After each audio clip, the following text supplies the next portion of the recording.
Assalamualaikum warahmatullahi wabarakatuh.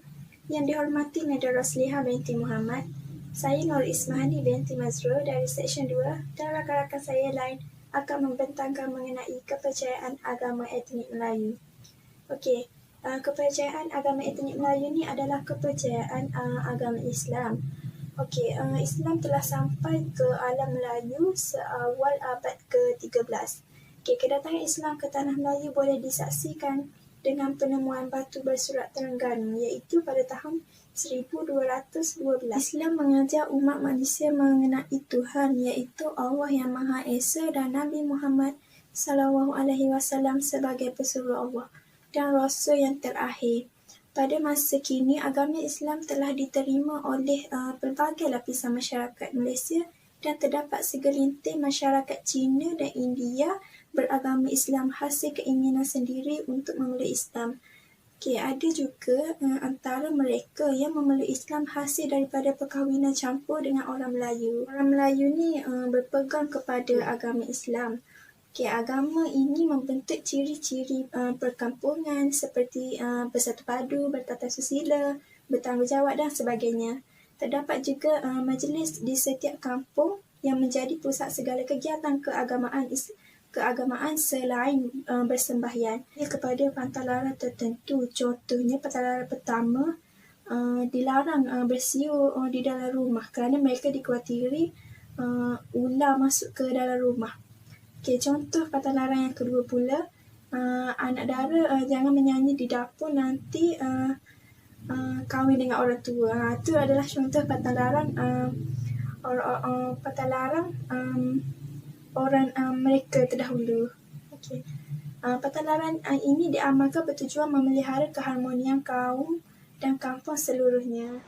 Assalamualaikum warahmatullahi wabarakatuh. Saya Adlin Sofia binti Cik Muhammad Zaki beserta rakan-rakan saya akan menceritakan tentang hari penting dalam agama Islam. Yang pertama iaitu peristiwa Nuzul Al-Quran. Peristiwa Nuzul Al-Quran ini merupakan peristiwa penurunan ayat Al-Quran buat kali pertama kepada Nabi kita iaitu Nabi Muhammad SAW. Surah pertama yang diturunkan ialah Surah Al-Alaq. Peristiwa ini memberi makna yang amat besar kepada umat Islam dan kehidupan Nabi kita Nabi Muhammad SAW. Peristiwa ini berlaku pada malam Jumaat iaitu 17 Ramadan yang menceritakan tentang penurunan ayat Al-Quran oleh Allah SWT kepada Nabi Muhammad SAW melalui perantaraan Jibril alaihissalam. Ayat Al-Quran ini diturunkan secara berperingkat-peringkat sehinggalah pada hari ini kita dapat membacanya. Masya Allah. Sebagaimana kita maklum, Al-Quran ini merupakan mukjizat yang terbesar. Kitab suci Al-Quran ini dijadikan panduan umat Islam dan pegangan agama Islam sehingga untuk seharian kita. Sebagai tanda memperingati peristiwa Nuzul Al-Quran ini, kerajaan di negara kita iaitu Malaysia mengadakan program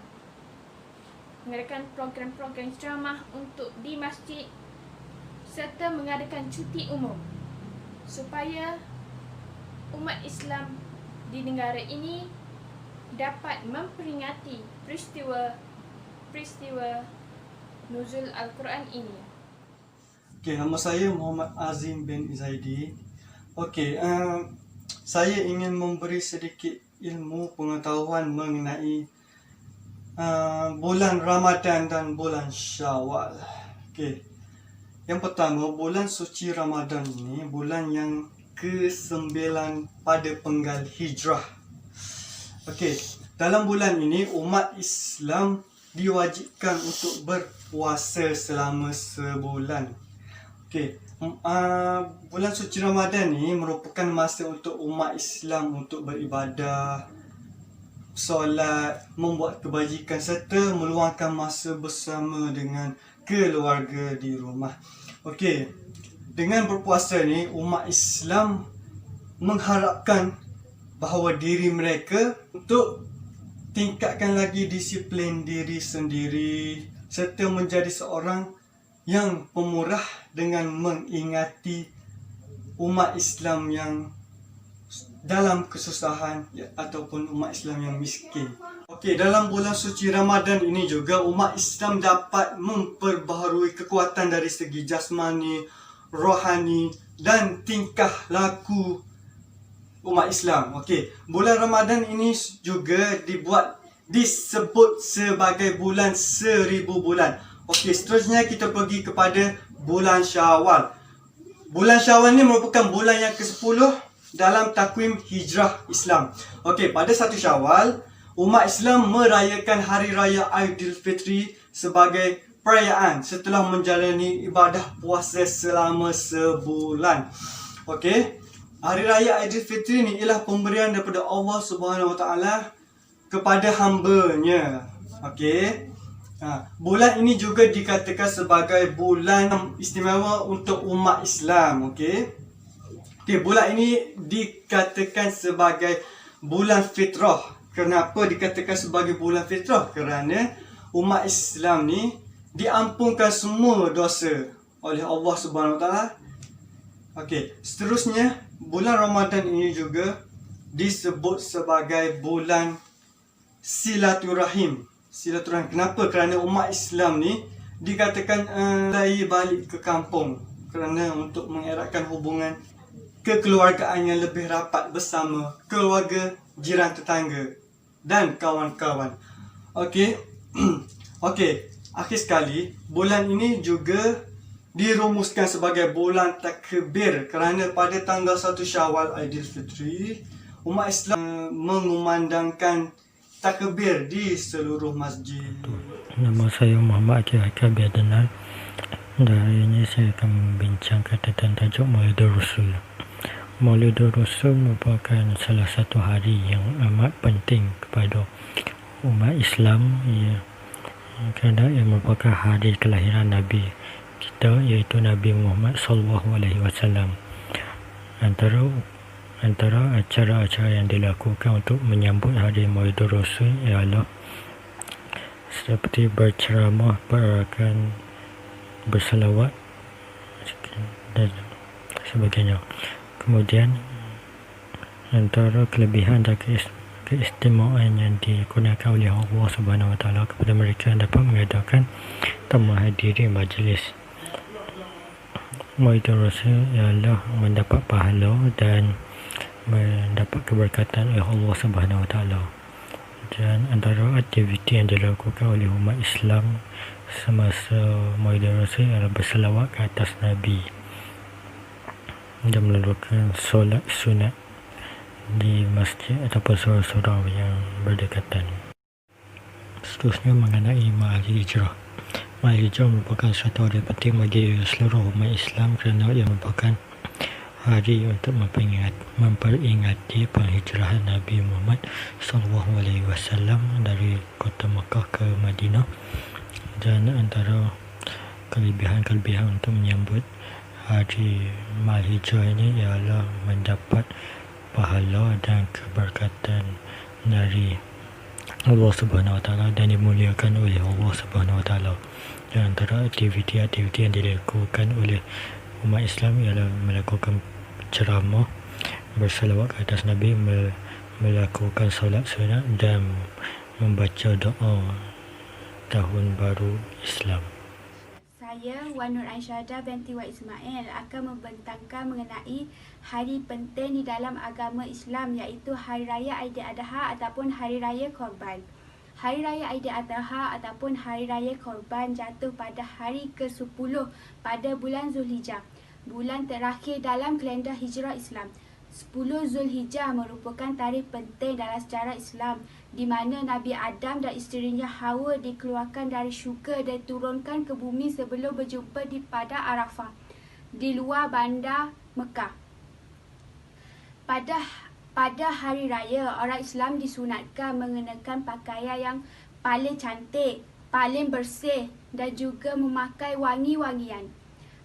Pada pagi hari raya Korban, umat Islam akan mengerjakan sembahyang sunat hari raya sebanyak 2 rakaat dengan 7 takbir pada rakaat pertama dan diikuti 5 takbir pada rakaat kedua. Solat sunat Aidiladha dipercepatkan berbanding solat sunat Aidilfitri untuk memberi lebih banyak masa bagi menyembelihan korban. Beralih kepada saya pula, Adni Sofia binti Cik Muhammad Zaki, yang akan menerangkan kepada anda semua Islam dalam Perlembagaan Malaysia. Untuk pengetahuan anda semua, Perlembagaan Malaysia turut dikenali sebagai Perlembagaan Persekutuan. Ia merupakan satu dokumen undang-undang bertulis yang telah dibentuk berasaskan 2 dokumen terdahulu, iaitu Perjanjian Persekutuan Tanah Melayu 1957 dan Perlembagaan Kemerdekaan 1948.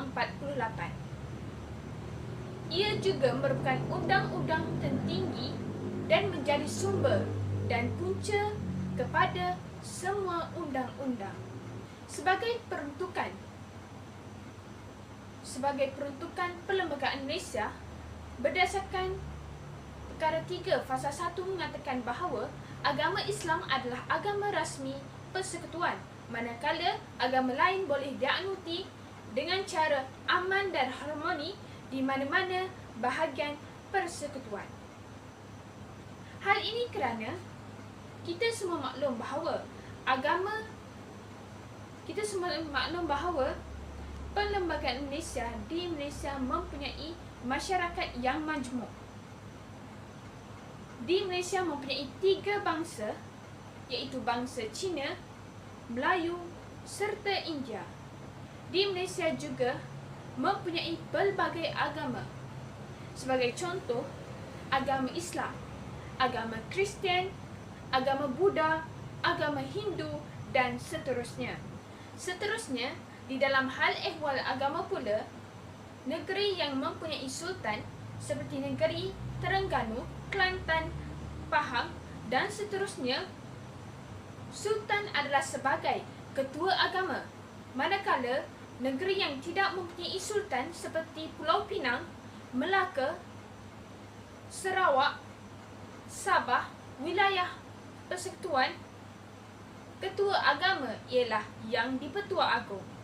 Di dalam peruntukan ini menjelaskan bahawa setiap orang mempunyai hak masing-masing untuk menganuti serta mengamalkan agama tersendiri. Tetapi ia perlu dianuti dengan cara aman dan harmoni dan tidak boleh ada unsur perbalahan antara sesama kaum. Sekian, terima kasih.